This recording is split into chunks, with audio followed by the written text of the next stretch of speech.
Welcome to a new episode of The Usual Saints. I'm Mike D here with Vinnie and Jeremy, and this week we have a special guest. I would say arguably our biggest guest to date, Zeb Wells. He's the co-creator of SUPERMANSION. How dare you? Zeb. We had Ramanda on. How can you say that? That's right. Ramanda's episode hasn't aired yet, so that's why. Okay. So they don't know what we're talking about yet. Y'all are dogging, man. I swear. I like her. She was really nice. She was a really nice person. She's a very nice person. That's what people say about, like, ex-girlfriends that she's got a good personality. She's got a great personality.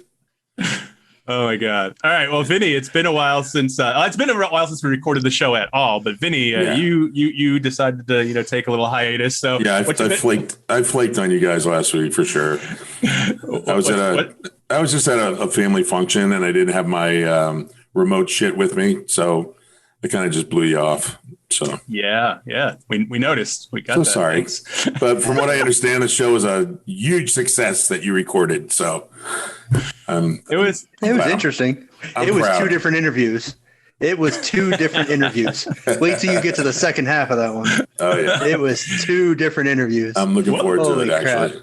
What made that turn? Do you remember, Jeremy? What made Mike flip a switch? I don't. It went from an interview about podcasting to something completely different. Not saying it was bad. It was interesting as hell, but it was a different tone. Wow. Holy crap. Nice. I do want to thank Mike EP again from We Speak English Good for coming on as our guest last week. That's definitely it's a long episode too. It's 2 hours, and we really didn't talk that much at the beginning. Me and Jeremy kind of just went straight into it. So. Yeah, I noticed that. Yeah, so you guys started kind of right away. Yeah, we're like minutes early, and then he was ready. He was here, so cool. That's awesome. That's right. He was in the chat room. He brought his friends with him. No one called in, but they were chatting in the chat room the whole time. So I actually moved my computer monitor so I can see the chat a little bit easier. Yeah. Like if anyone joins, I can see it right here rather than having to look all the way over here. So we'll see what happens tonight if we get anyone for Zeb. I did post it on the social medias. So do you figure out how to get it so we could do phone calls over it and all of us hearing it rather than just you? I've been a little busy with COVID and everything, Vinny. So, come on. First it was my shoulder, now it's COVID. What the? What's the next excuse going to be? You got all these things that are keeping you at home, man. So that ingrown toenail's really going to mess them up next week. My ingrown toenails, I had them taken care of years ago. I'm fine. Don't worry. I don't think that should be a problem. Ouch. But no, I guess I didn't tell you guys the story. Yeah. So what was it? Wednesday, I got the vaccine 2 weeks ago. Right. Then Thursday, I had physical therapy. Friday, I did my whatever I did. I think I worked a little, and I drove my dad on some chores and things like that to Melbourne to drop a car off. Then Saturday, I go shopping, and I'm feeling like I'm coughing a little bit. I'm like, I don't know what this is. I'm pretty on top of my mask wearing and my sanitizing and all that kind of stuff. So I'm thinking to myself, I'm like, maybe it's a reaction to the vaccine. I just don't know. So Sunday night, I think I was working on doing some podcast stuff. I think I was putting up a Michaela Lee social media stuff or something. And the guy from the physical therapy place calls me and says, "Hey, Mike, so just wanted to let you know that there's a good chance that you were in close contact with someone who tested positive for COVID." It's basically not telling me who tested positive. It's the person who was doing physical therapy on me on Thursday. Oh, you gotta be fucking kidding me. No. So after avoiding it for a year, I wind up catching it. I went and tested Sunday morning, actually. As soon as I woke up Sunday morning, less than 24 hours into my symptoms, I'm like, I want to get tested just to make sure. And sure enough, I came back positive Tuesday. You can't ever say where you got it, but I mean, I think so. This was last week. This was last Sunday? No, it was week before how long has it been? Yeah. It's been a week and a half. It's been a week. Yeah. Okay. Yeah, because I got tested again this morning. I think I'm gonna come back positive still, but I'm gonna go every few days just till I get it done. Well, what have you experienced from it? I mean, physically. Well, let's see. Jeremy, family, no symptoms yet, but I'm hoping they're still immune from the 90 days from when they had What it. about your dad? That's what I was concerned about, but they both got their second vaccination shot Friday morning. The Friday after I had contact, so one day after. But so I was driving in the car with him, so I was a little concerned about that. Yeah. I don't think they have any symptoms, and they want to. I told them I want them to go get tested. They're just really stubborn, but they both have both vaccinations, so hopefully they're fine. I just want everyone to test negative. They're just using it as an excuse not to see you anymore. Motherfucker. My mom's texting me right now. She's like, we'll bring over the soup now. We're on our way. I'm like, I'm doing a show. I can't right now. But Vinnie, to your point, let's see. So I had the cough. I had a little bit of a sore throat. Sunday wasn't so bad. It was like congestion and stuff like that. Then Monday and Tuesday, those were like probably the worst days. So like 2 or 3 days in, like and I've been since then fatigued. Like I don't take naps. Right. I've been taking 2 or 3 4-hour naps every day usually. Right. I had really bad chills one day, Monday or Tuesday. Like I was shaking uncontrollably. Wow. It's just that kind of stuff, a lot of stuff I don't know if I want to talk about on the air, with the diarrhea and everything. but because this is a class show, so don't talk about diarrhea. Wait. I thought that wasn't a symptom. I thought that was why the whole toilet paper thing was ridiculous. No, it's definitely a symptom. If you do a COVID test like at CVS or something, like the list of symptoms, it's relatively short. And I mean, that's always, wherever you go, that's always one of the things. It's definitely a symptom. Tell me, Jeremy. Yeah. I'll tell you, Jeremy. I had a coworker who lost his smell and taste. And even after he was done with testing positive, still to this day, his taste isn't back where it was. Really? Since the taste. They said it could take months. I think Heather was pissed because mine, I don't think, has gone away. But Heather was like, you didn't lose your sense of taste or smell. She was kind of pissed off. Well, yeah. I mean, if you like food and you enjoy different foods, I mean, you eat the same 5 things all the time, so it's not a big deal to you. But some people like tasting new things and the same 5 things. Yes. Mike has a limited availability of objects. It's like working with a 6-year-old. Macaroni and cheese, pizza, chicken fingers. Is it teriyaki chicken with rice? Isn't that what you ate like 5 nights a week at one point? Teriyaki chicken and rice is good. Listen. Yes, but that was like what you ate 5 nights a week. It was crazy. It's pretty much always chicken or meat hamburger in the house, Vinny, in some form. Okay. Well, so that's what it is. Pasta, rice. It doesn't really change. That's right. Jeremy likes to bust my balls for it, but sure, a little bit. I guess I know Vinny wanted, or I know Carl wanted to. Carl, I know Saint. I'm looking at Facebook Messenger right now. I know Saint wanted to touch on it, but he didn't send a message in. So I don't know if he's going to send something in next week because I know he had some thoughts on the the Atlanta shooting, and I don't know if you guys saw the news. I guess there was an active shooter in Boulder now. I haven't seen any reports about. Yeah, I don't know if anybody was hurt or not. Yeah, it says, I think the latest one I have says there's a large police presence to an active shooter in Boulder at a grocery store. So yeah, I saw something about them taking somebody out, somebody covered in blood out in handcuffs. But that was that shooting in Atlanta happened like right around the corner from my house. Really? It's real you didn't nearby. You weren't replying to us for like 8 hours, and I was starting to wonder if my comment of Vinny, are you okay? Because at first I meant to, hey, I assume you were at the massage parlor, and I meant to joke, but then we were like, shit, I got out before the bullets started flying, but it's right around the corner, and in fact, I drove by there yesterday, and they were having a vigil outside with flowers and stuff for the victims. So it was pretty intense. There's a lot of local news presence there the night before that. So, but they're still there with the protest signs and flowers and stuff like that for the victims. But it's pretty surreal to see that, and it being so close to the house, it was kind of eerie, but. Yeah. I mean, Atlanta, there's sirens going by my house every 10 minutes. So it's like, the crime's going on, but when it's that close, and that much, that many people dying, it's pretty eerie. But and I mean, I think we have to talk about, and I'm sure this is exactly what Saint wanted to address, how the police spokesman said that the shooter was having a really bad day.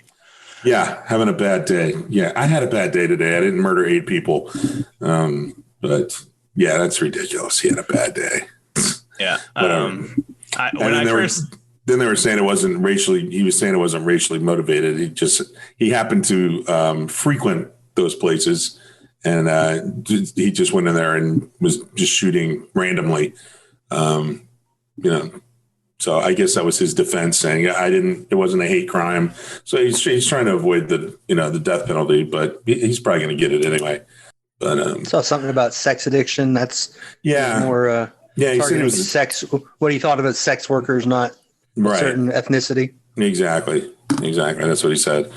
But bullshit. I mean, I don't know if it's calculated on this guy's part or if it's something he's just trying to say, like you're saying, to avoid something. I mean, I guess time will tell, but it's just another, it sucks. Cause like, hey, Vinny, you're right around the corner from it. Exactly. Yeah. You live in a big city, but is there any of the three of us that since that day, or even that day, were we shocked? I mean, this is America, man. This is we've become used to this. And I know we've talked about this in the past, but it sucks. It sucks that I'm used to it. I don't want to be used to it. I don't want my child to grow up in a country where we're used to these kind of things. Like it happens at school. It doesn't matter if it's a school shooting, a massage parlor shooting, a grocery store shooting. It doesn't matter. We shouldn't, this kind of violence shouldn't be an everyday normalized occurrence. Yeah. There's no shock factor about it anymore. I mean, it's like, okay, it's terrible, but again, here we go again. It's not surprising, and that's the saddest part is that, just like you said, we've become jaded to it. Jaded by it. It's like, it's Monday. So that's what happens. So it's bad that it's come to that in this country. And if it was racially motivated, that makes it even worse. Not that it's not a bad thing to begin with, but you tack on the racial factor to it, and it's heinous, Yeah. So I don't know if you guys follow sports much. So there's a NBA player. Right? Well, no. There's an NBA player or former NBA player. He plays in like the developmental league or the G League or whatever the hell they call it now. Like Jeremy Lin. Yeah, that's what I was getting to. So Jeremy Lin says that on the court, couple people have called him coronavirus. I guess I didn't make the connection that people were giving Asian Americans a hard time about this. Somehow they're responsible for it. You guys, that one caught me off guard. Well, Trump calling it. What was he calling it? The China virus? Wuhan flu, Chinese virus. Right. I mean, this guy's been doing it for over a year, and he's still doing it. And Jeremy, I'm not harping on you, but it's he's been doing this, and Meghan McCain apologized for it on the show today, because apparently John Oliver on his show last night called her out for basically saying the same thing over the past year and basically normalizing it and okaying it and saying that's an okay way of describing it, because technically it came from Wuhan, so that's a proper way of describing it. But in the meantime, like you were saying, Jeremy Lin, he's being called coronavirus. You can't do that. Like, because it's a stereotype. It's a misnomer. I don't care if the virus originated there. It's a virus. It's not a Chinese virus. Right. It could have developed anywhere. It just happened to develop there. Yeah. So, I mean, Jeremy, I had heard about that. I think I had heard about it almost prior to the shooting. And it just came up again, maybe. I thought I had seen it a few weeks before that, but yeah. Well, there was another Jeremy Lin story that I think brought it back about was he was called out by a former NBA player who I think might have been Kenyon Martin, because Jeremy Lin right now is sporting dreadlocks. And Kenyon Martin put a tweet up about, or post on Instagram or something, saying, "Hey, man, don't be appropriating my culture wearing dreadlocks." And Jeremy Lin put something back about how all minorities should, be respectful of each other, blah, blah, blah. Not blah, blah, blah, but, very nice, thought out. Jeremy Lin went to Harvard. It was a nice, thought out reply. but I believe there was a picture attached to it of Kenyon Martin's arm, which sports Chinese lettering on his tattoo. So it's like, hey, man, what the fuck? Right. Why are dreadlocks appropriating your culture when you're wearing Chinese writing on your shirt or on your body? It's like, really? I mean, he's like, what are you attacking me for? Where the hell is this coming from? I think that interaction brought it back into the forefront. Plus, the shooting brought it back as well, having the conversation. Yeah, there had been some targeting going on towards Asians before all this anyway.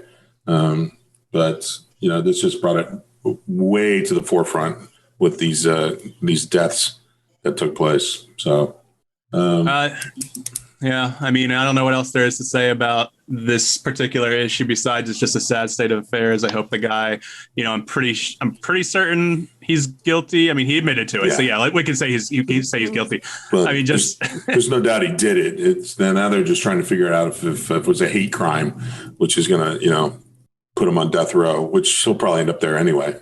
Yeah. I don't think you need to have it be a hate crime to end up on death row in Georgia, do you? No, not really, but it'll help. That's for sure. You don't need to do much in Georgia to get on death row. Yeah, it'll take the doubt out of it. If it was racially motivated like that, and considered a hate crime. All right. Well, Jeremy, I know you want to talk about Cuomo because you've been bitching to us about it for days and weeks, so go ahead. Let's talk about it because we only have amazed. I'm just amazed that he's still in office. I mean, his own party's calling for him to resign. And then just saw a video of him today where I think it was a supporter or a member of the media who was yelled something supportive to him. And his response was, "Don't worry, darling, I'm not going anywhere." It's like, seriously? Are you that much of a dumbass? Yeah. I mean, people actively working for him. So it's not a disgruntled ex-employee. It's not, somebody from the other side of the aisle. People who have actively worked for him saying, hey, no, this is happening. This guy's doing this stuff. And he's still it's not, the pressure for him to resign isn't ratcheting up, which in my mind it should be. But it's just like he's hoping it'll just to wait it out and, wait for the news cycle to turn. It's amazing to me he's still in office. Well, as long as he's still in office, it's going to, it'll never leave the news cycle. They'll be talking about this until he's gone. I think he's hoping this whole Deshaun Watson thing will overshadow it to the point where people will stop talking about it. Right. Because that's a whole nother shit show. Sure.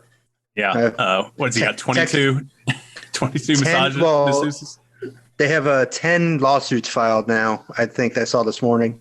And, Houston's going to have a little trouble trading him now. Holy crap. Who's going to want to take that trade? No. Yeah, exactly. There's some teams that are kind of desperate, but I don't know if they're that desperate. Yeah, the Jets. No, you really can't make that trade, and then the guy ends up never playing again. That's not going to work out for you. You can't be missing practice to go to court dates in Texas. And it's just not going to work out for the team. No, not so much. I mean, we'll see what happens with the whole Cuomo thing. I think until something gets filed criminally, I'm not quite sure that anything's going to happen. So I don't know when his next term's up. Probably next year. Sure.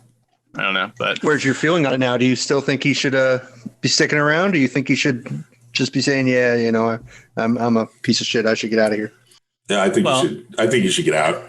I mean, there's a lot of people coming forward, but at the same time, I don't know.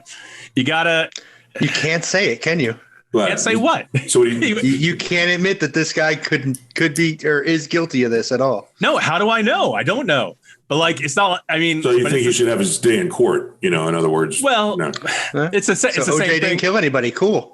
That was a civil trial. He was found guilty. I'm just saying. Just saying.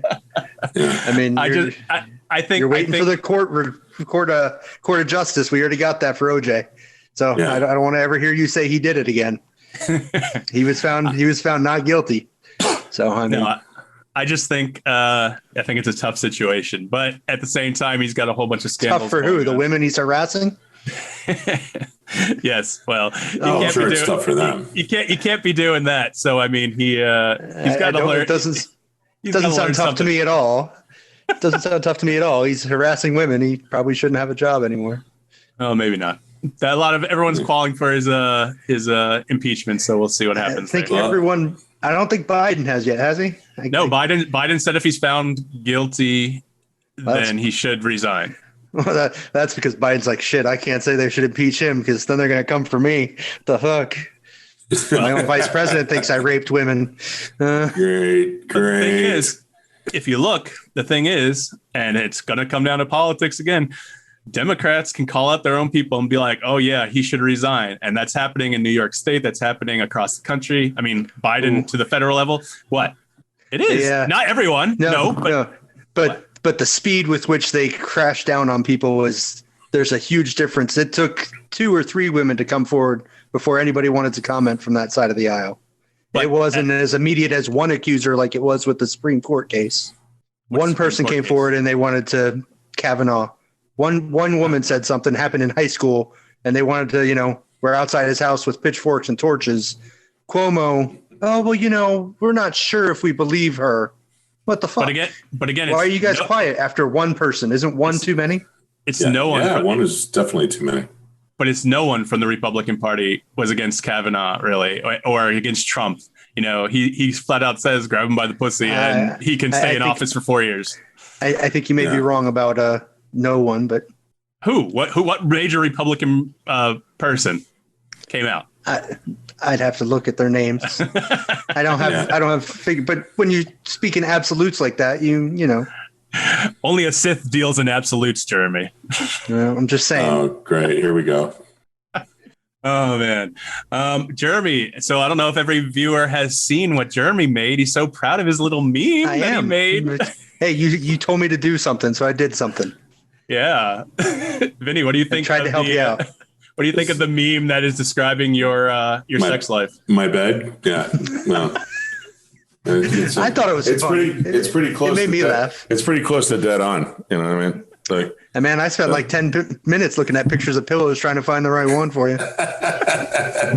Good job. You did a good job, man. You found the right one. What are you going to do? No, I love it. I loved it. Made me laugh my ass off, really. I don't know. Mike's like, are you sure you want to say disgusted? Yes. Of course. Yes, exactly. It's a disgusting act. Yes. We all know that. I just thought they all know that. I thought maybe there was a better word or phrasing for it, but I was like, Jeremy made it. And I'm like, he's like, oh, I want to share it to the chat. I want to put it up. I'm like, whatever, man, go ahead. Absolutely. I don't care. I thought it was great. More posts, better. Absolutely. More of that. Absolutely. All right. So I was thinking we take a little break. We go out on our new bumper that I think we'll play once a show. Vinny hasn't. I don't think Vinny's heard it yet. You got a bumper? Yeah. Oh, I got a bumper. I want to hear it. Definitely. I'm gonna play it.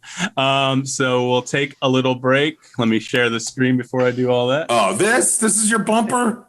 We'll be right back if it plays. Hi, this is Fred the Elephant Boy. Listen to the User Sense with Michael and Jeremy on your favorite way of getting a podcast. Come on, man. It's the Elephant Boy. Fred the Elephant Boy. That's awesome. Do you know Elephant Boy, Vinny? I know him, yes. Unfortunately, Hank isn't alive anymore. That would have been even better. Yeah. Hank is dead, and he probably would have charged more than what Elephant Boy charged. That's funny, dude. All right. So now that we played that, I want to go. See, I need to figure out how to mess with certain things. I want to play that, go out on that, but see, then we start talking afterwards, and we have too much fun. So, all right, I'm gonna take a little break. We'll be right back. You'll listen to the usual Saints. Well, when we come back, we'll have Zeb Wells. Zeb! It'll be five minutes from now. All right, we'll be right back.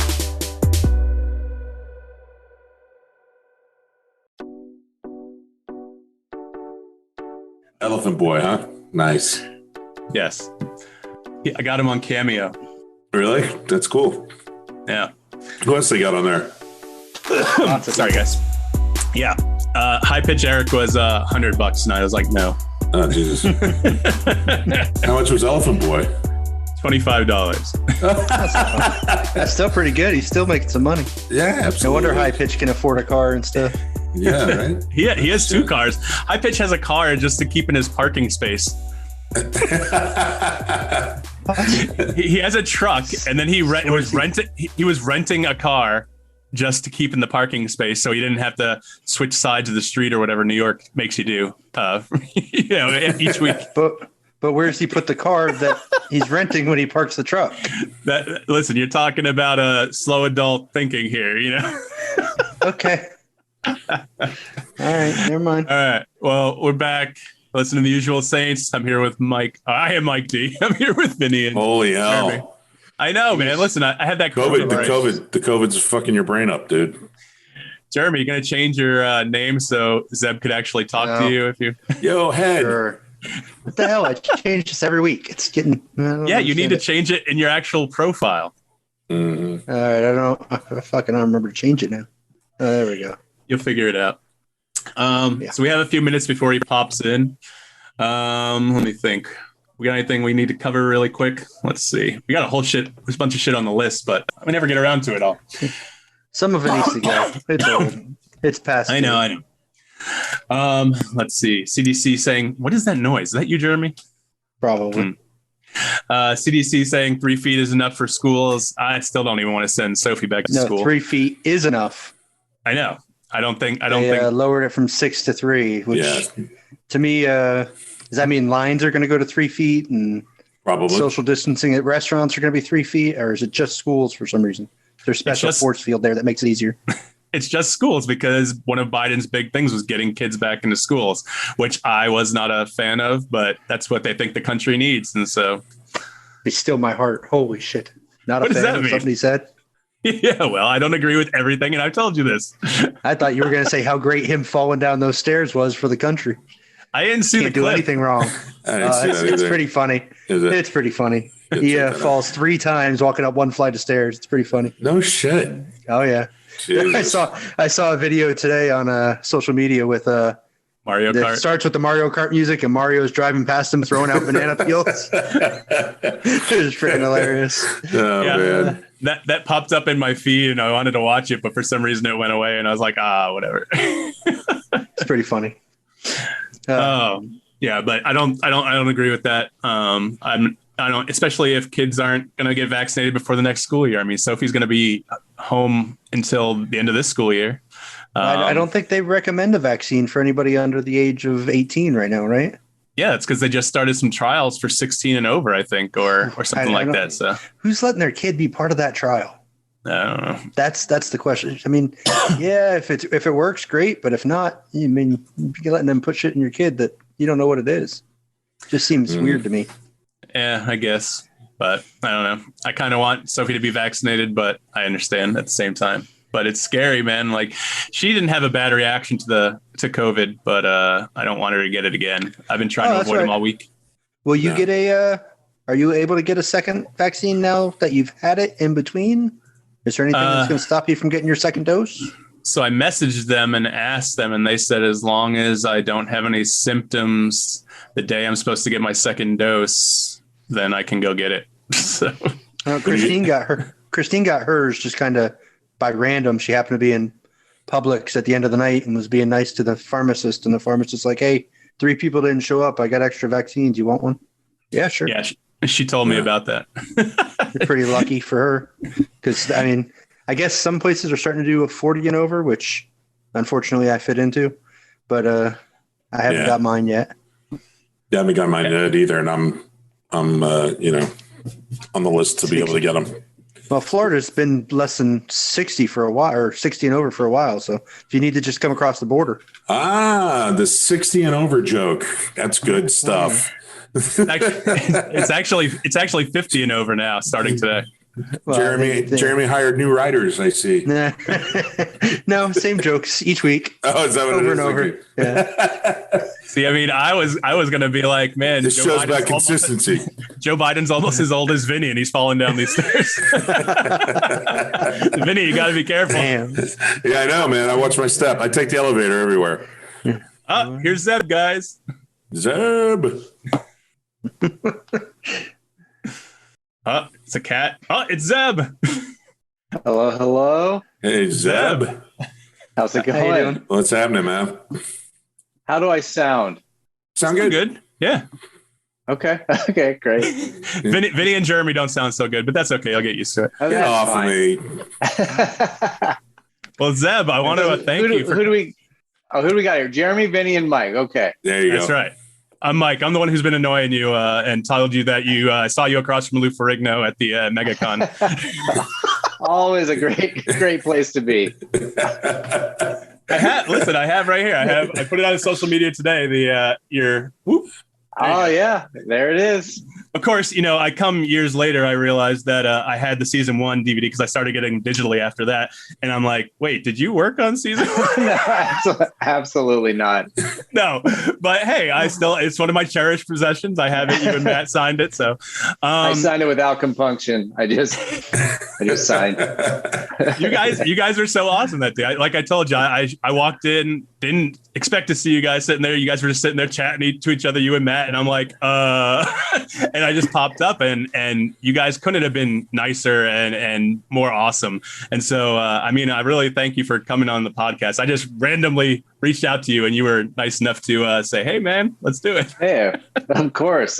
Thanks for having me. No. So, I've been catching up on SUPERMANSION recently. I was a latecomer to it. I've been a Robot Chicken fan for years, but SUPERMANSION I caught a few months ago, probably. Where can I find season 3, man? That is a great question. I don't know. I think in Canada it just started airing.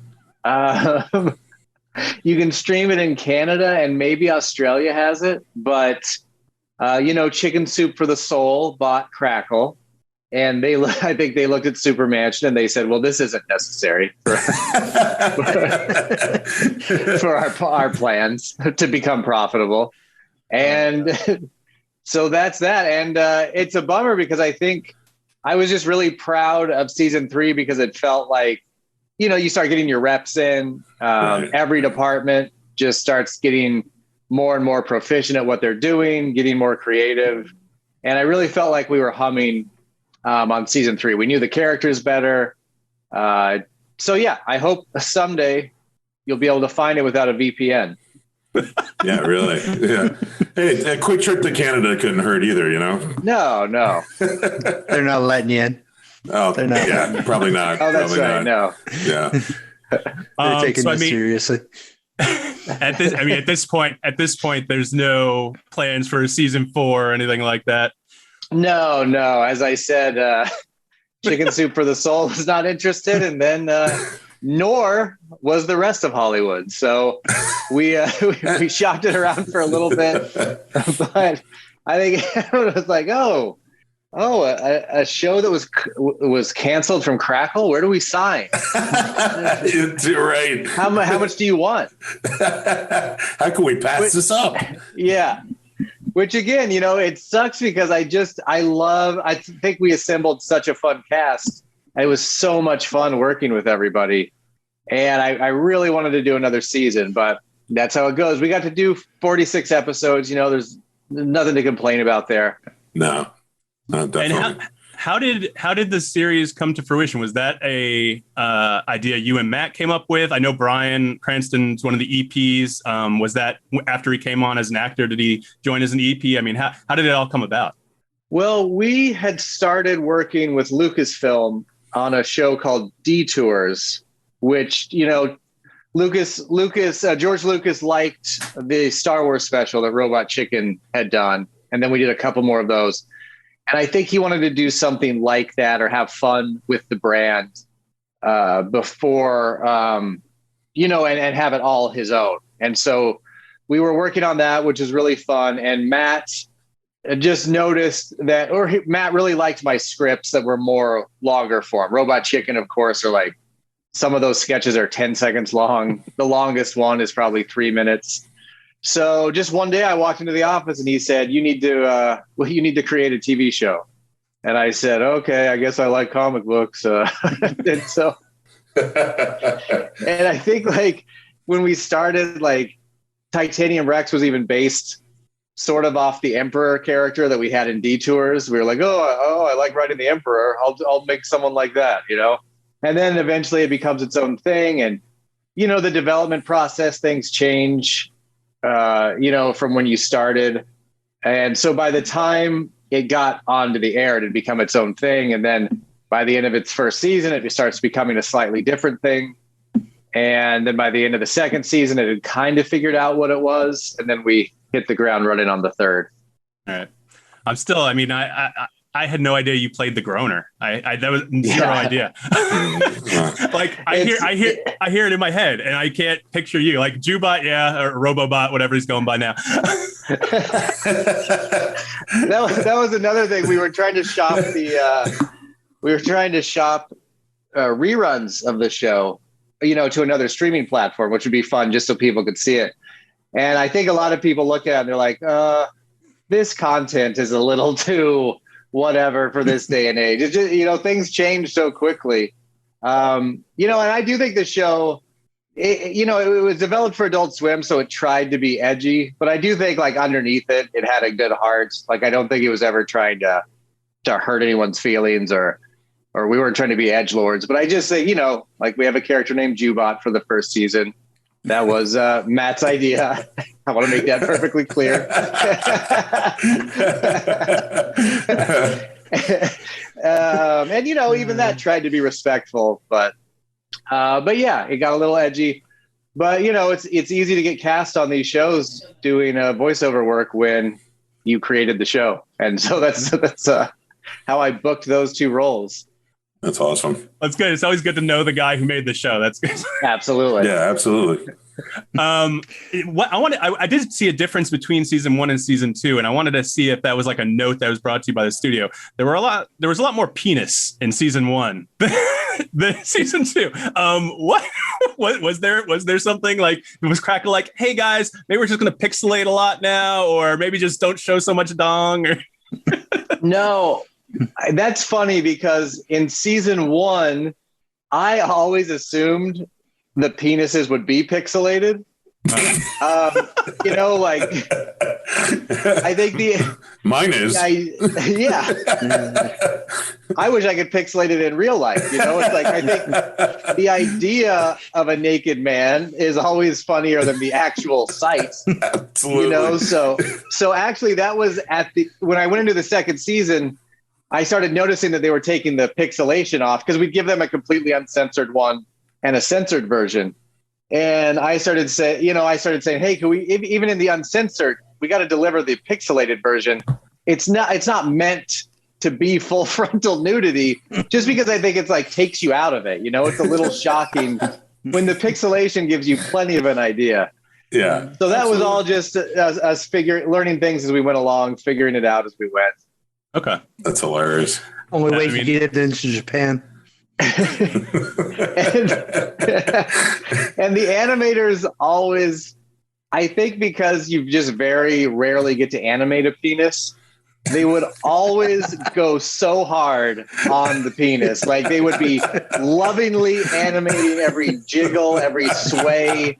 It was just too much. So not only were there penises, but you could just see everything.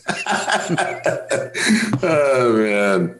Did you use a lot of the same guys from Robot Chicken on SUPERMANSION? A lot of the same animators? Yeah. It was all in the same studio, so there was a lot of overlap. I think there were a few times where we were overlapped with Robot Chicken shoot. So then there's a lot of horse trading. Like we want her for a couple of weeks. No, I want her. And me and Tom Shepard, who wrote on SUPERMANSION, I kept forcing him to write on it, even when he was directing Robot Chicken. He was always so pissed. But we had a few blowups a few times because it's always so stressful, when he's trying to get animators, I'm trying to get animators. Everyone's trying to make the best show possible. All right. How many people were in the writing room on something like that? So there were about, I'd say 5 or 6 of us.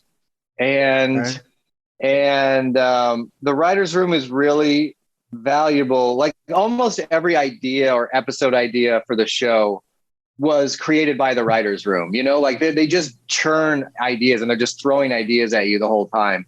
And then And then, yeah, everyone goes off and writes their script. And then I would sometimes take another pass at it to try to bring it into the voice of the show. It's like really hard to like write in someone else's voice. Yeah. And Tom Shepard, who again was the Robot Chicken director, he was the one writer that I felt comfortable with, like being in the same room as I was actually typing. You know, like that's a very specific relationship you have to develop. It's kind of hard if you're not vibing to sit in there because, you know, writing sucks, man. It's hard. Most of the time you're just fighting your own insecurities. But me and him, we worked really well together. You know, I could write something. If I got stuck, we'd work it out really quickly. If he was laughing, I knew it was time we could move on. So he really helped me crank out scripts. And that seems to be, I mean, you seem to be the go-to guy for superhero stuff. You kind of touched on that before. Like whenever there was the DC specials for Robot Chicken, or even, you know, Star Wars, you seem to be brought in for the big specials. Because the last regular episode you worked on, it's been a few years, right? Regular season writing and whatnot. Yeah, I think it was, you know, because I directed season 6 and 7. And I, when I was directing, I would be in the writer's room for like the first 5 episodes before the directing stuff took me out of there. So it was probably a season 7 episode. Okay. I mean, I've read that you got your start at Marvel, like right out of college. So like, how did that happen? Did you go to school for writing? No, I went to school for, I read Jurassic Park, like right before I went to college. And so I started in molecular biology. And then at the end of that year, I was like, oh my God, what am I doing? I'm not going to be a scientist. I don't understand any of this. And so they have an 8mm film class. So I started taking film. Oh, that's awesome. Yeah. And so by the time I was about to graduate, I knew just enough, you know, like they had just come out with some really fun computer editing programs. They called them nonlinear editing back then. Right, I think Media 100. Which, you know, when we were kids, we'd make movies and if you wanted to add sound or something, we would like play it back on the VCR and shoot off the actual television and like add sound, just degrading the image into nothing. Right. So that was awesome when that stuff came around. And so me and my friends would make dumb videos. And that's when Wizard started having that direct to video contest, which I'm sure you all remember from 20 years ago from that canceled magazine.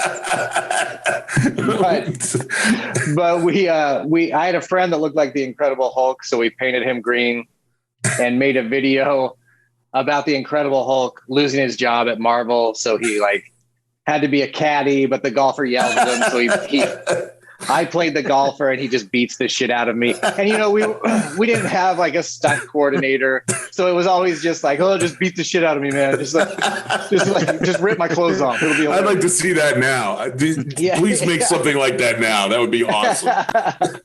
And so we ended up winning that contest 2 years in a row.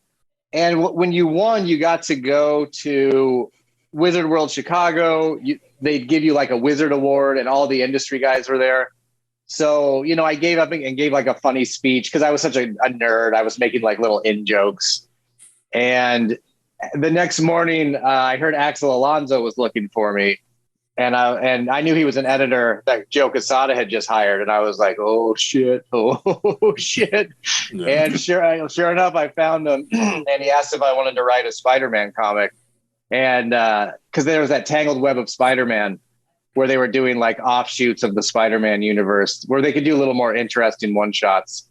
And so I started doing that. And that was my first in. It was crazy.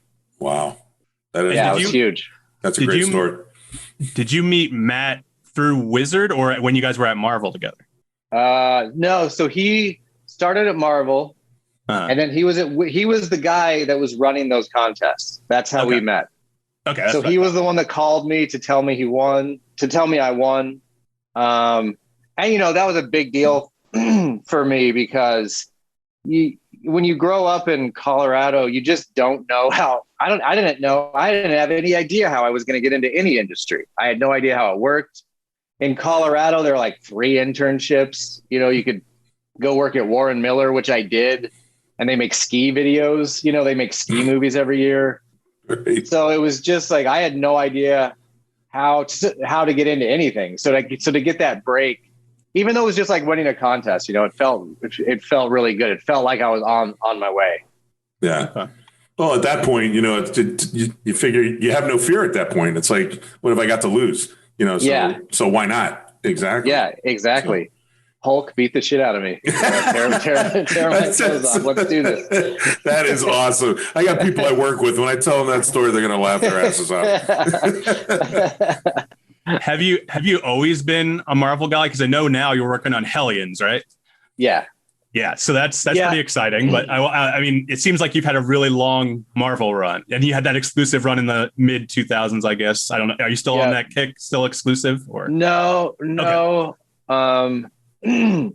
But don't tell them, but I'm not going to work for anyone else. Like, I'm such a Marvel guy. I got into comics. There were some college kids living underneath the house we were renting when I was a kid. And one of them just left me like a cardboard box full of comics when he moved out. And there were DC comics and Marvel comics in there. And it's weird. I just couldn't make heads or tails out of the DC comics. I don't know. It was like, issue 700. What? No. What? 700. That didn't even make sense to my brain. Like, where does this story start? Where does it end? But right. But there was a reprint of the first Spider-Man annual with the Sinister Six. And that just completely sucked me in. I was hooked on Marvel from then on out. It just seemed easier to wrap my head around. When I was a kid. And then when we moved, I started, I got back into it. I can't remember how old I was, probably not much older than 10, around when Kraven's Last Hunt was coming out. And that kind of blew my mind. And then I got into the Punisher. I had a big Punisher phase. And it was just always Marvel. Were there any particular writers that you latched onto that you gravitated toward their work, or was it more the character based? I think it was the characters at first. Yeah, and I don't remember when you start realizing, oh, this writer is good. You know what? I think the first writer I really knew I loved was Peter David. I got really into that Incredible Hulk run, the Gray Hulk. And that was the first one that I kind of, I started reading around 350. And I knew I wanted to go back to 315 or 314 because that was the first appearance of the Gray Hulk. And so that was the first one that I started going to the comic store, mowing lawns, putting that collection together. That was awesome because you got to go through the Todd McFarlane issues. You got to chew through the Al Milgrom issues. They were that was really cool. And then you get older and you start you hear about Dark Knight Returns and then you read the Daredevil Frank Miller stuff and you just know that this is much better than anything you've read before. And you start getting into the writers, the Alan Moores and the Frank Millers. All right. I have some user submitted questions. First one is, have you ever dressed up as a superhero? Well, unfortunately, the second year we did the Wizard World, we had to go harder than the Incredible Hulk that just had the one hero. So we did the Real World Metropolis, which had the Hulk. We had a Supergirl, a North Star, Namor the Submariner, and then I was Thor. I was about 50 pounds lighter than I am now. Like literally 50 pounds lighter than I am now. And so what we revealed at the end of the video was that Thor had a drug problem and that he had lost a lot of weight. And so we did that scene where they find the needles in his bedroom and he collapses in tears. Oh my God. Yeah. So yes, I dressed up as Thor. Yeah, I can see you as a meth Thor. Yeah, it was a meth Thor. Definitely. Yeah. That's a high compliment right there. I can see you as a meth Thor. Yeah. I'll take it. All right. Got another one. Have you ever been slapped across the face 3 times in a row? These are real troll questions. Yeah, I think somebody must have seen the video of George Lucas beating the shit out of me, because when we were working on that Detours show, I think they wanted to shoot some behind the scenes footage or do like a skit for an Easter egg for a DVD, for like with the Star Wars Robot Chicken DVD. And so I had this whole thing with George that I wanted him to kick me out of the room when I brought up Mara Jade, because he was always talking about how much he hated Mara Jade and can't believe someone created her. I always liked Mara Jade. So yeah, I choreographed that whole thing. The first take, I think I don't know what I was doing, but they didn't do it exactly how I wanted them to. So I over directed everyone. And I think some of that frustration might have come out, because this time, as he was kicking me out, I tried to give him some sass, and he just started freaking windmilling on me, just slapping the shit out of me. Did you say something bad about the prequels? Is that what happened? No, I think in the sketch I kept bringing up Mara Jade. Yeah, I know. Just busting your balls. I mean, speaking of that, I mean, do you think that's ever going to see the light of day, Star Wars Detours? I mean, it seems to like always pop back up in the conversation and kind of fade away. I don't know, rights wise, I don't know if that's a thing, but yeah, I don't. I know. I'd assume they have the rights, but they are certainly in no hurry to release it. And you'd think with Disney Plus, where everyone's trying to get content, you'd think if they were going to release they'd release it now. So it might never see the light of day. Right. I know you acted a little bit on Titan Maximum, and I saw you talk about it at MegaCon. This is 9 years ago, and Titan Maximum's in the past, obviously, I think. But were you a writer on that as well, or how did you? Yeah. I know that's the same guys that did. It's Matt and did Tom Root, I think. Tom Root, yeah, okay. Tom Root is the co-head writer on Robot Chicken. Hilarious, probably the funniest writer I've ever worked with. And so, yeah, I did write on that, but it was the same thing. Like, I helped him break the stories. And then I like, that was the first time I was writing like a longer 22-minute story. So I got rewritten a lot by Mr. Root, as I should have, but I learned a lot. It was fun. It was fun watching him work and seeing a show get built from the ground up. He insists you call him that? Mr. Root? Yes. Yeah. Adamant. He was Brad in SUPERMANSION, right? Yeah. Yep. Paid him back. So I didn't see season 3, obviously, so I don't know if there's a spoiler, but is Brad definitely dead, or? He is definitely dead. Come on, Mike. I kept thinking of bringing him back, but then I would watch his death, and I kind of really liked his death, and so I didn't want to bring him back unless it was going to be even cooler than that death, and I could never quite get there. But we were always thinking that we might go to Subtopia, which is where Rex was from, and they might find, because Brad was last seen drilling down into the Earth's core, so we might find him there as like a Subtopian slave that they would have to free. But it just never seemed to work out. Gotcha. Another user submitted question. Have you ever hung out with Jonathan Frakes? Matt's submitting all these to my cousin who we went to high school with. I did hang out with Jonathan Frakes. It was an unfortunate night in Florida. We were at a convention, and we did that stupid thing where you go to Epcot Center and you try to have a drink in every country of Epcot Center around the world. And my God, were we ripped up by the time we got home.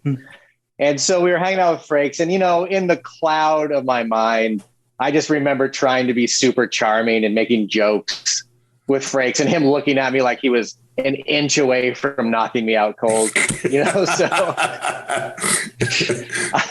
I did not do a great job that night, but he was playing a shuffleboard with Jeff Johns all night. They had a good rapport. Jeff could handle his liquor a little better than I did. Were you constantly all night? Were you like, "You're number one, man. You're number one"? It was that level. Oh my God! It was that level. I always end up waking up in Germany when I end up doing that. Going around the world. Yeah. Not recommended. No. Yeah, Matt only sent those 3 questions. My cousins went to high school with him, and so I was having them bug him for some embarrassing stories or something. Nice. Like that. Nice. I'll get them back.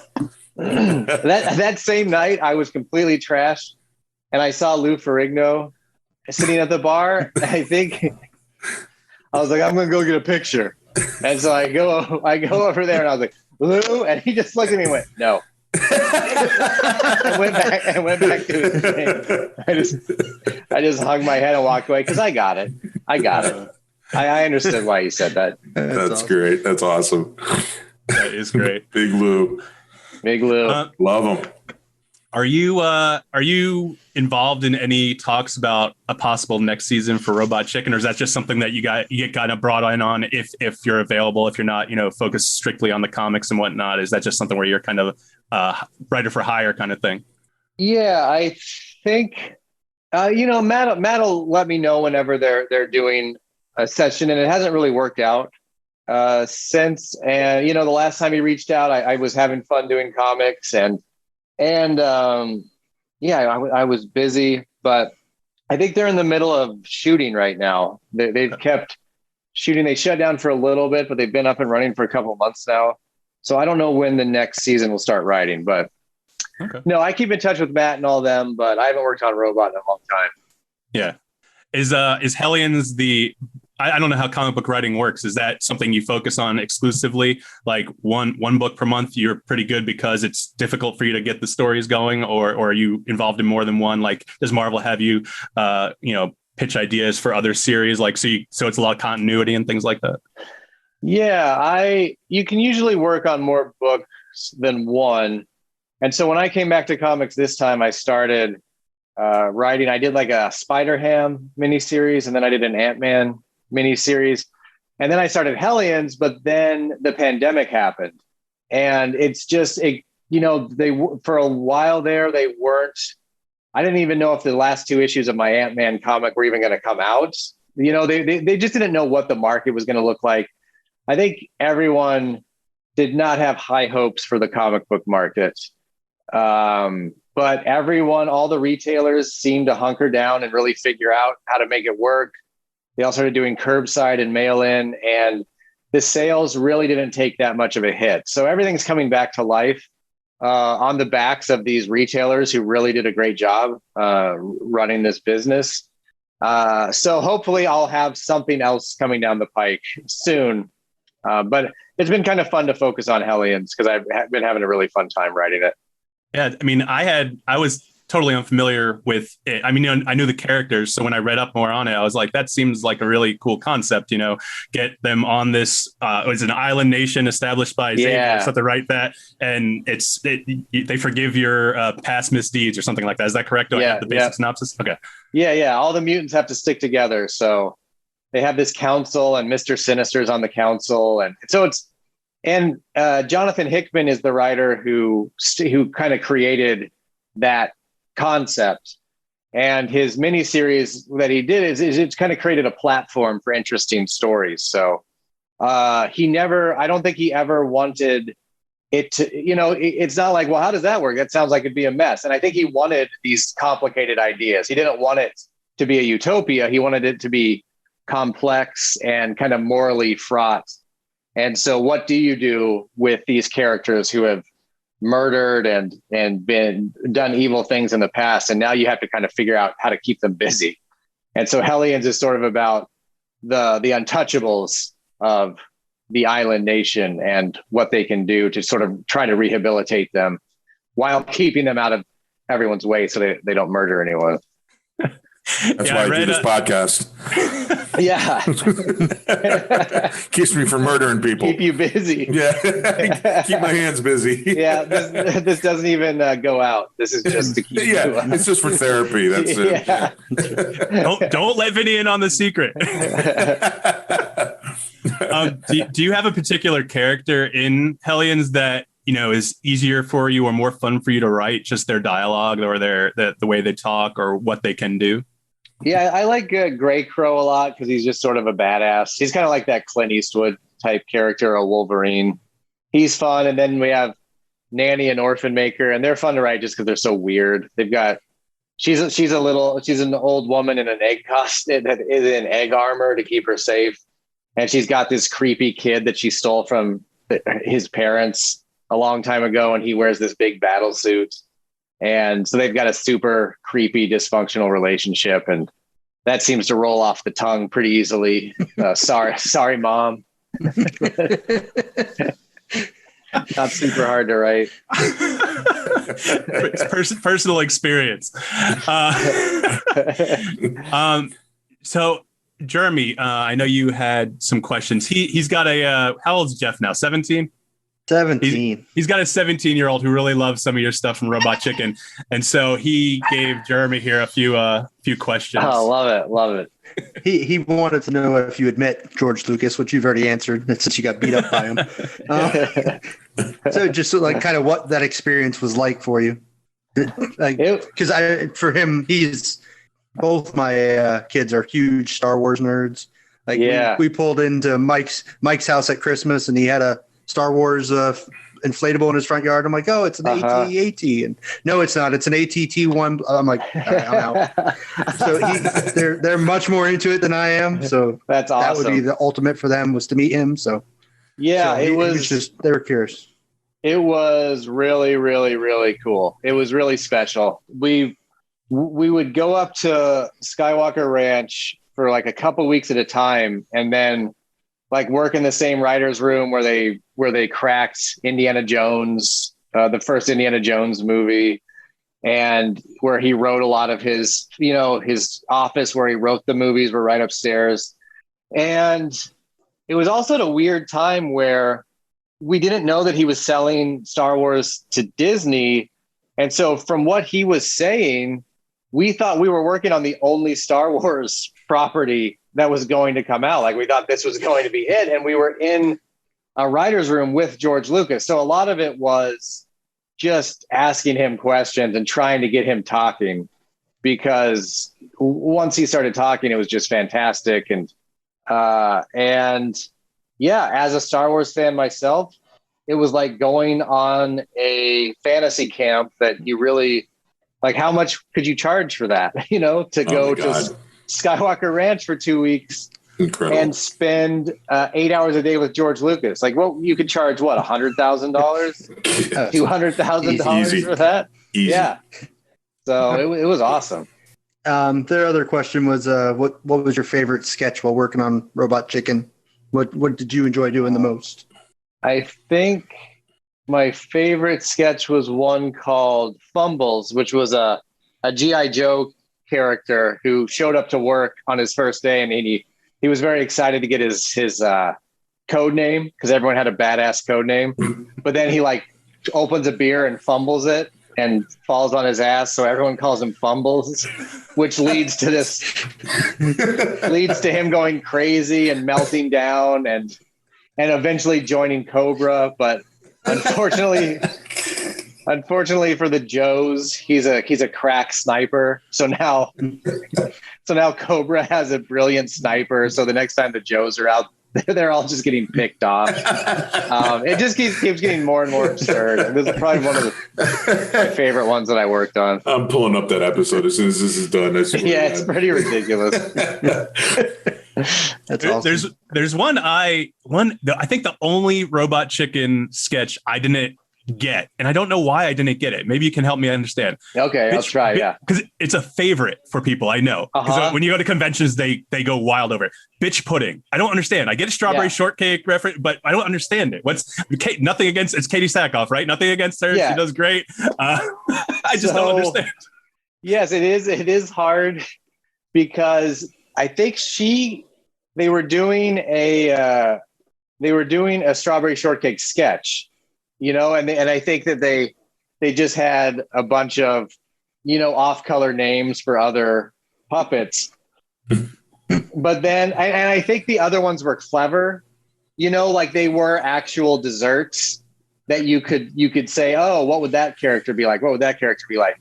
And then I think Tom Root wrote it, and he just threw a Hail Mary at the end and said, well, what if one was just called bitch pudding? And, bitch pudding does not exist. It's not a real dessert. And then he just had her say the most terrible things he could possibly think of.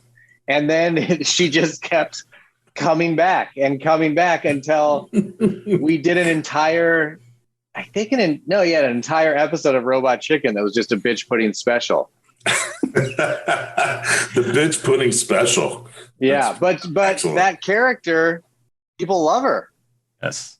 Yeah. People absolutely love her. Yeah. At every convention, people go crazy for her. Yep. It's wild. That's the only one I think I just can't wrap my mind about it, but everyone loves her. And so like I watch and I'm like, what is it I'm missing? I feel like I'm being left out of the loop. You know what I mean? Yeah. I love everything else. And so like, it just drives me crazy. But it's so simple. It's brilliant. Really. It is. Yeah. It's so simple. Yeah. But I can see if you watched like the fourth bitch pudding sketch, you'd be like, where did she come from? What is happening? Right. Who is this character? Bitch pudding, the origins. Yeah. We have a fourth guy that can't be with us because he's out in the Bering Sea doing some what's he fish? He did commercial fishing, right? Yeah. Commercial fishing. Awesome. Yeah. So he wanted to send some video in, but he wasn't able to. So he just sent a question or two, and we kind of touched on it a little bit, but his question was, how hard is it to work with stop motion in the time of CG and traditional animation? I mean, obviously it's more of a niche thing. I mean, you guys took it and ran with it, you know?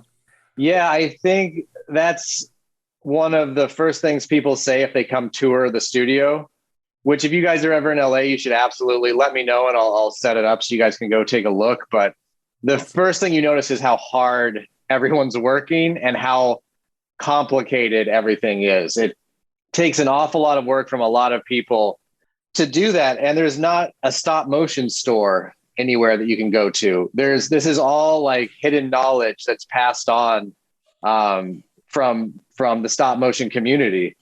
And it's all little tricks that they've picked up. And that was so much fun working on Robot Chicken, because I just showed up as a little wise ass who wanted to make my dumb little jokes, and just in the process of sticking around and then being able to direct a couple seasons of Robot Chicken and then do SUPERMANSION, to get to see how the artists do all of this stuff. It really is magical. And I guess it's cool because it's hard, but it's also irreplaceable because I don't think anything looks like stop motion or anything gives you the feeling that stop motion does. I, grew up playing with G.I. Joes, and I never got used to, when we were doing a G.I. Joe sketch, directing the animator, leaving for 3 hours and then coming back, and those Joes looked like they were moving around, Yeah. It just tricks your brain into thinking something magical is happening. It's awesome. It really is an art, though. I mean, those. Yeah. And they got the patience of saints, because two frames they'd be done. I'd be like, that's it, I'm out. Yeah.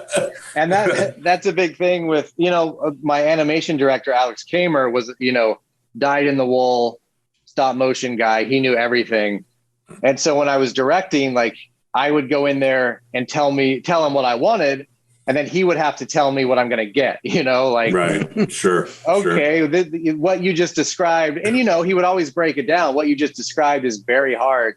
Do you need to have it? And, sometimes you do need it, but It's always trying to figure out how to make it, to simplify it as much as possible, so the animator has more time to just sort of breathe and relax into it and have fun and do their thing.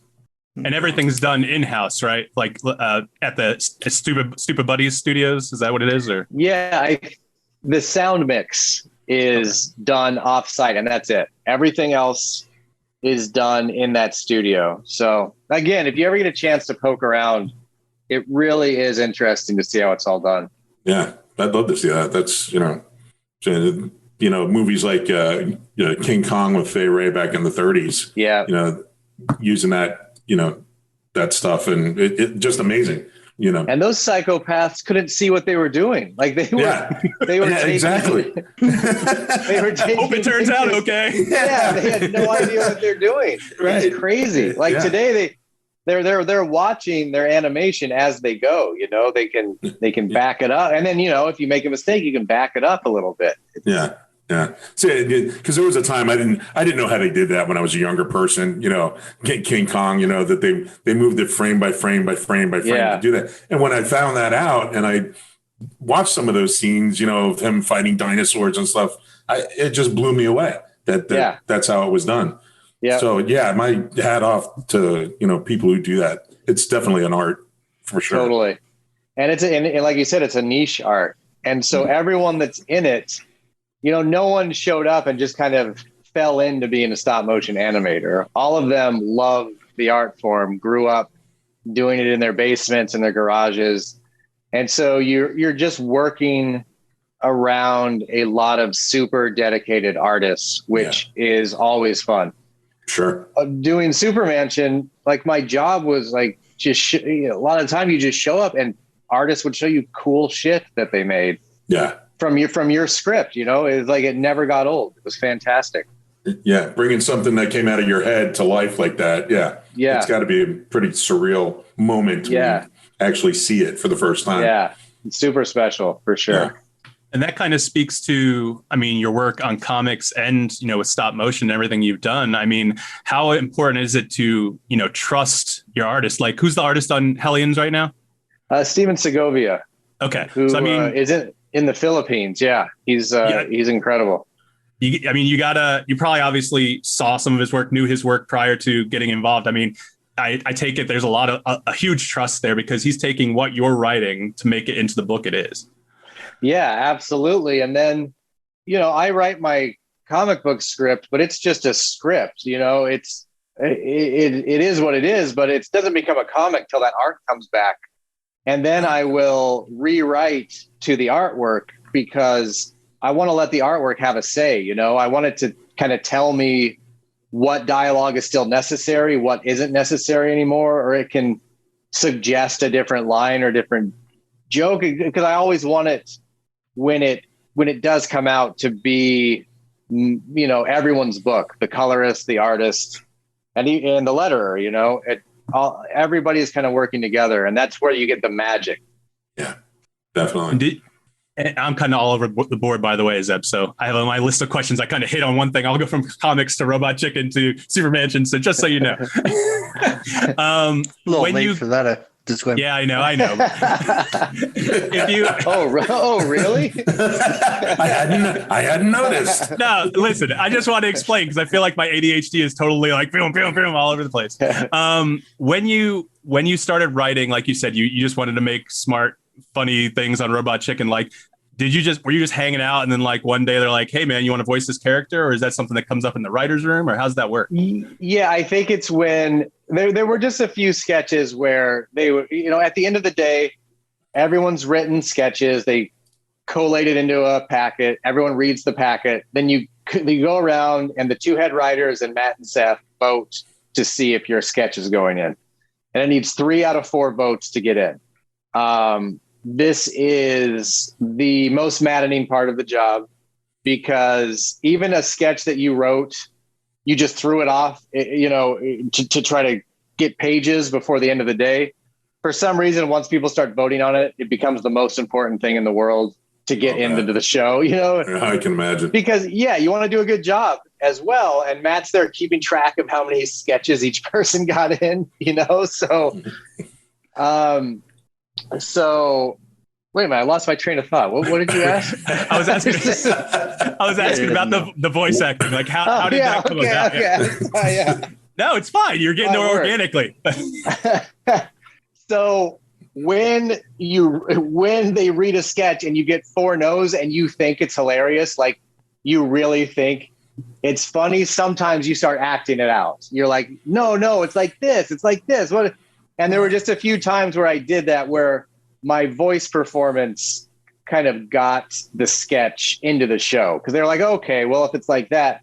And then eventually they let me come in to actually do the voice. And, to do that, you have to join SAG, which was like $1,000 at the time. And which wasn't cheap, and No. you kind of had to gamble on yourself that this will be worth it. Eventually. Sure. And then so I started going in and doing voices, and then you start realizing sometimes what you think you're doing isn't what you're actually doing when you hear it back. So right. Those earlier voices on Titan Maximum and Robot Chicken, they make me cringe so hard because I just think they're so weird. You know, voice actors, it's its own thing. You know, you can have like a really talented actor come in, and sometimes the voice is just really limp and it doesn't do anything for the show because voice actors are really, the actor is their voice and they embody a lot and it comes through. Right. And the voice really takes up space, you know, it's really, really there. So I was very lucky to sort of get to learn how to do it on the job. Yeah. And that kind of leads me to, I think my only serious question, but I wanted to get your take on it. And it is kind of serious because of, you know, the industry nowadays and all that kind of stuff. You know, obviously Big Mouth, they replaced Jenny Slate, I believe, you know, because she was voicing the black character, Missy, I think. And they did that on Simpsons, you know, with Apu and Dr. Hibbert, I think now. So like, where do you fall on that? I mean, because I feel like my thing's always been voice acting is voice acting. At the same time, you have to account for inclusion because you like to hope that people are being included, but there may be some people who are not. And that I can see how that would suck. But at the same time, voice acting, as you just said, it's a persona. That's what it is. It's the acting with the voice. And so I don't know how you feel about that. Not a negative way per se, but. Yeah.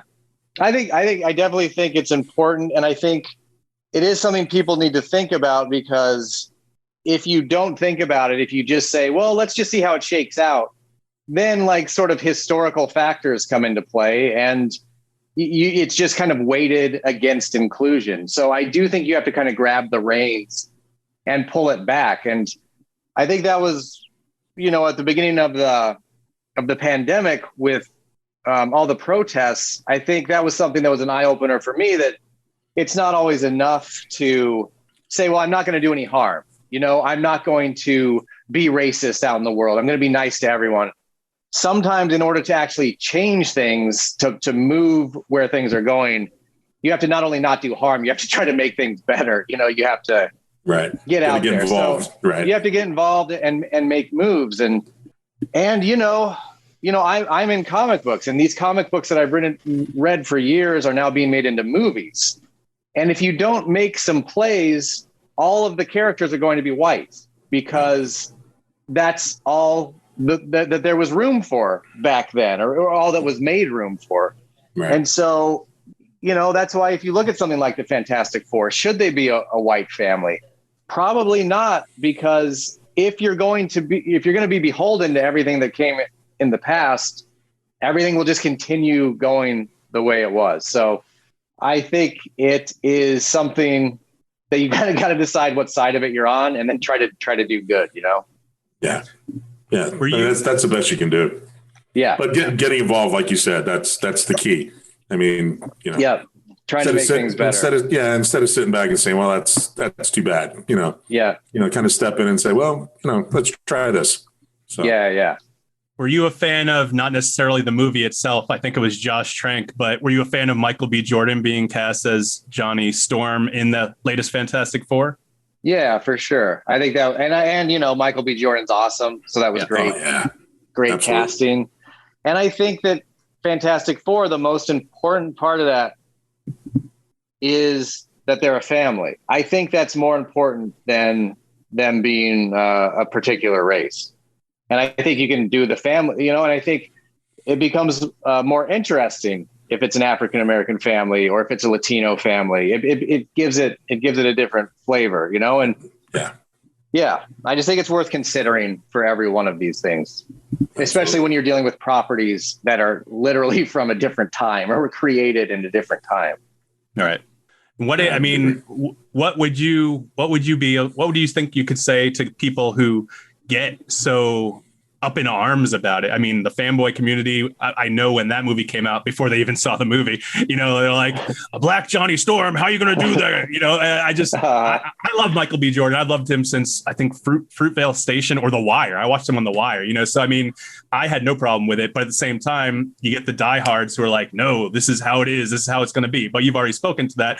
You got to make room for the inclusion. And that's where you change up. The family has different definitions to different people. You know, in that movie, family was. I forget if she was adopted or whatnot. Sue Storm, Kate Mara. I forget. It's been a while since I saw that movie, but I mean, it's obviously important, like you said, because you got to speak to the diversity in the world today, and not just you got to make people feel included. We keep talking about inclusion. Yeah.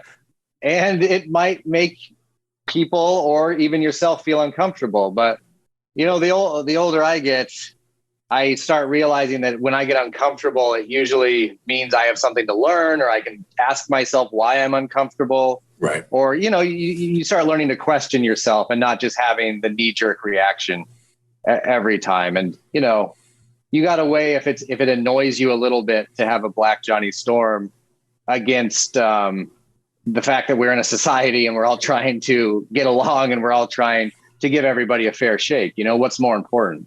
Yeah, right. Exactly. Right. What's it like being married to Cooch? It's a dream. The dream come true. What a dream. Yeah.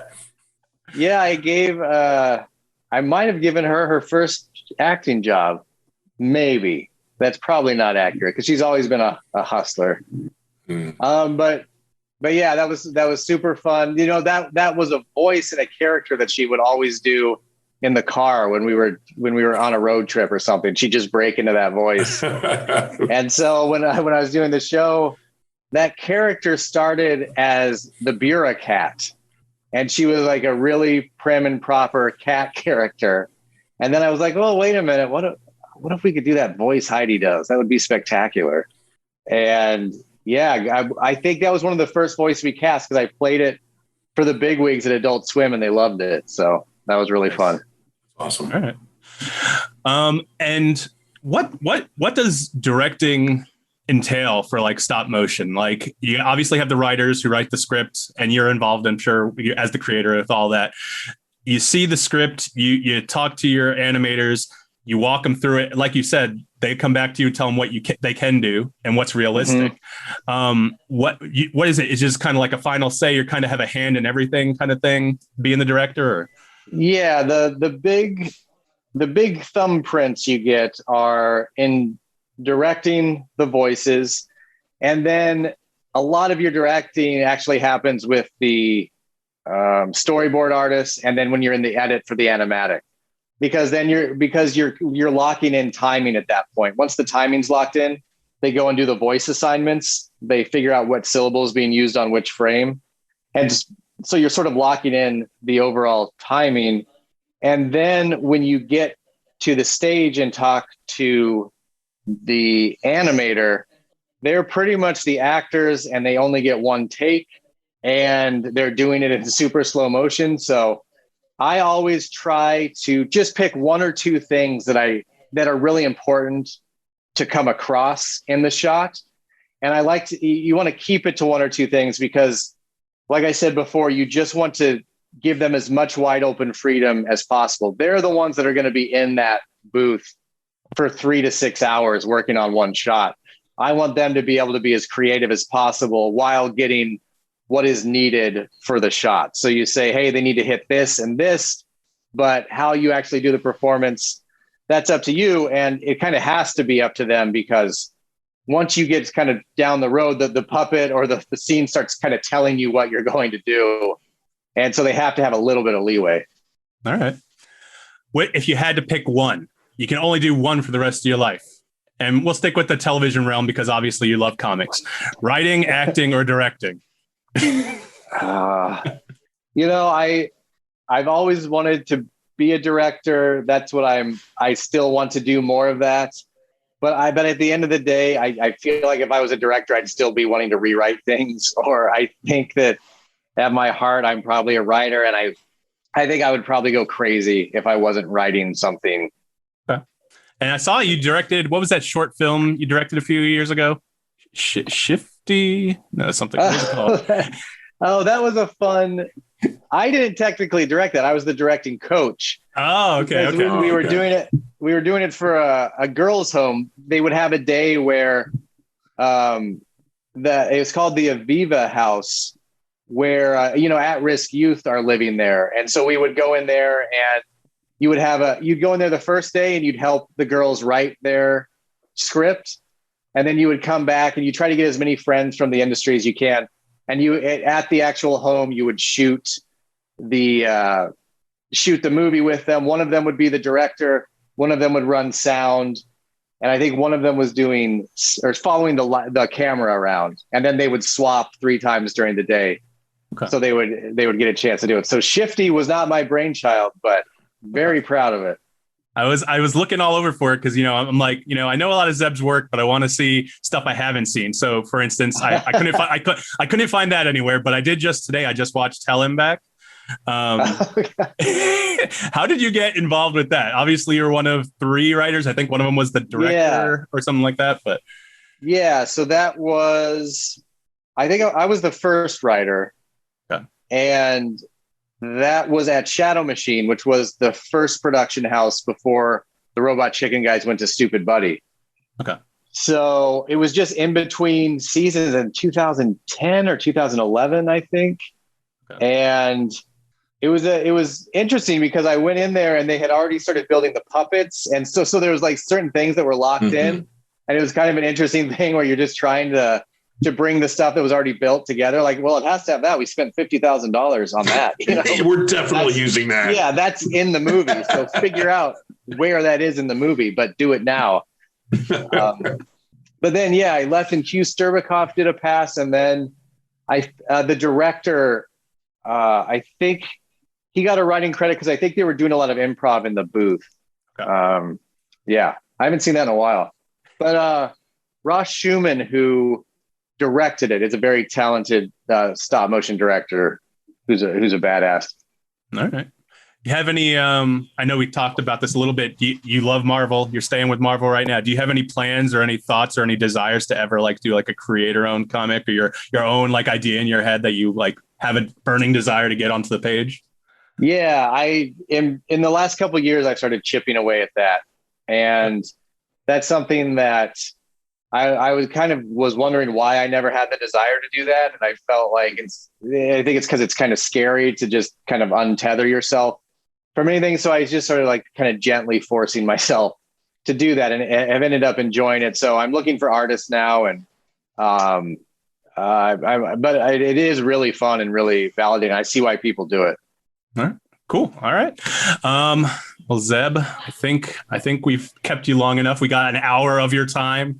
Absolutely. I could not be more thankful that you reached back out to a random cold caller on Twitter and to have you on. You're tech. I tell the guys, you've got to be our biggest guest to date. That's saying, listen, that's saying something. We had George Hardy from Troll 2. You ever seen Troll 2? I have seen Troll 2. Yeah, it's fantastic. Yes. Troll 2s are great. Yeah. He was pretty awesome. He invited us to his place in Alabama. We got to go take him up. Yeah. Fantastic. So obviously you're working on Hellions now. Is there anything else you wanted to, get out there, let people know about besides Hellions, your work there right now? I'm percolating some stuff at Marvel right now, but I don't think I'm allowed to talk about it. But cool. Keep an eye out. I really appreciate anyone that supports that industry. It's my first love. I love it a lot. So check it out, or just go read someone else's comics. I'll take it all. And I guess I'd be remiss if I didn't ask, have you been approached or had any thoughts of trying to get involved in the Marvel Cinematic Universe at all?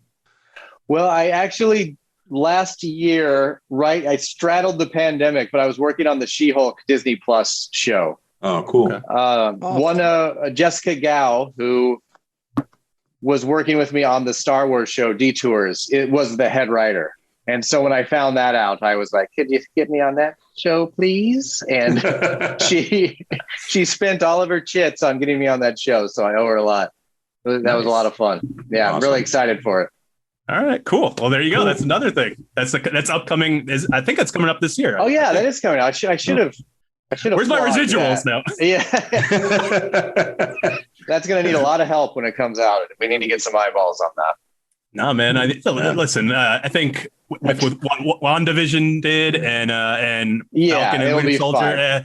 That's going to be by itself.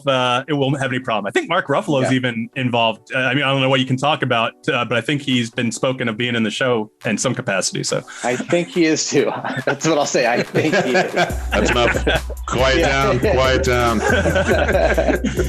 All right, Zeb. Well, for Jeremy and me and Vinny and Saint, who's not here, I want to thank you again for coming on our little podcast. And anytime you want to stop by and chat, even for a little time or anything, let me know. You have free reign to come on anytime, man. Absolutely. Awesome, man. Really appreciate it, guys. Thanks, Zeb. It's good talking to you, chatting with you.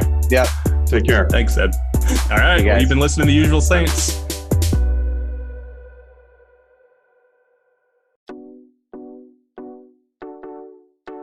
All right.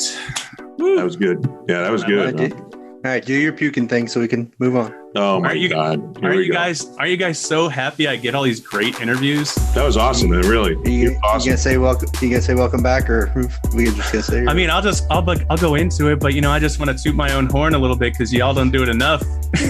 Oh my God! Pretty sure you have elbow trouble because you toot your horn so much, right? Mike, you are the best. My elbow does hurt, right? Tennis elbow. You've never picked up a racket in your life.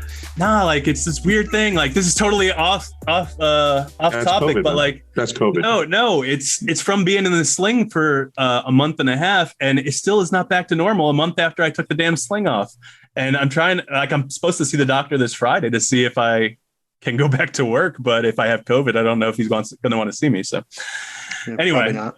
Yeah, you guys need to reach out to people. It doesn't, like I said, it doesn't matter who it is. Mikey P was, listen, Mike, if you're listening, I'm not dogging you at all, but he reached out to me. I had no fucking clue who he was, and he was a great guest, So, I mean, it's all about keeping the interview moving. With Zeb, I think we could have talked to him for a lot longer, but at the same time, I don't want to take up too much of his time. Well, we had him for an hour, so that's good.